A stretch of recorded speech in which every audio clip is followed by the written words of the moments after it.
Đâu có coi bữa sáng. Chào cả nhà đã quay lại với kênh Văn Sài Gòn. Hello. Bây giờ hôm nay Giang sẽ cũng nói về một cái ẩm thực Singapore như clip lần trước, nhưng với vlog lần này mình sẽ đi sâu vào hơn cái ẩm thực của nó.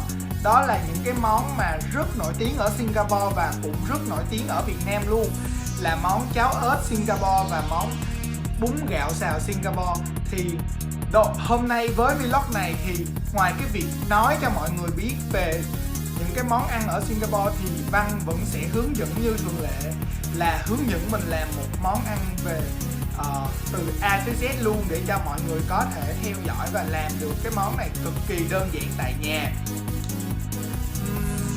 Nói về bún gạo xào Singapore thì như các bạn biết á, bún gạo là một cái món mà ở cái tỉnh thành khác hơi khó tìm, nhưng mà ở trong miền Nam thì có thể xuất hiện nhan nhản ở bất kỳ một cái siêu thị hoặc là một cái quán ăn nhỏ nào.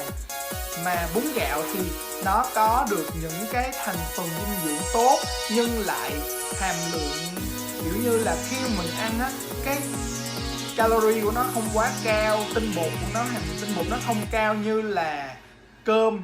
Thì khi mà mình ăn thì nó sẽ có thể là mình ăn nó no, nhưng mà cái lượng calorie nó lại thấp hơn cả gạo nữa. Cho nên là một bún gạo là một cái sự lựa chọn rất là tốt cho bạn nào đang giảm cân.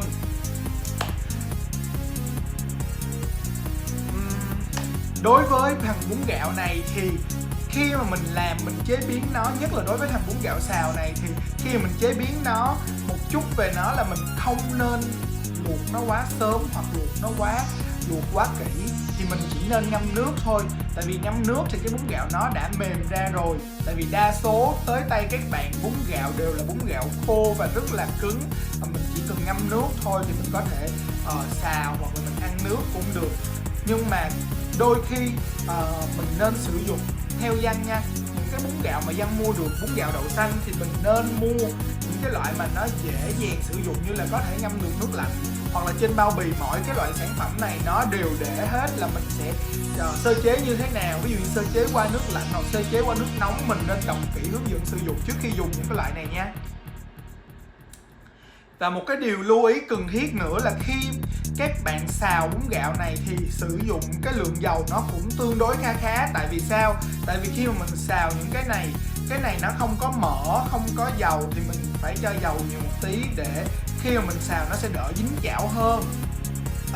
Tiếp tới là sơ chế những cái loại như là tôm nè, thịt xá xíu nè, bắp cải sú nè,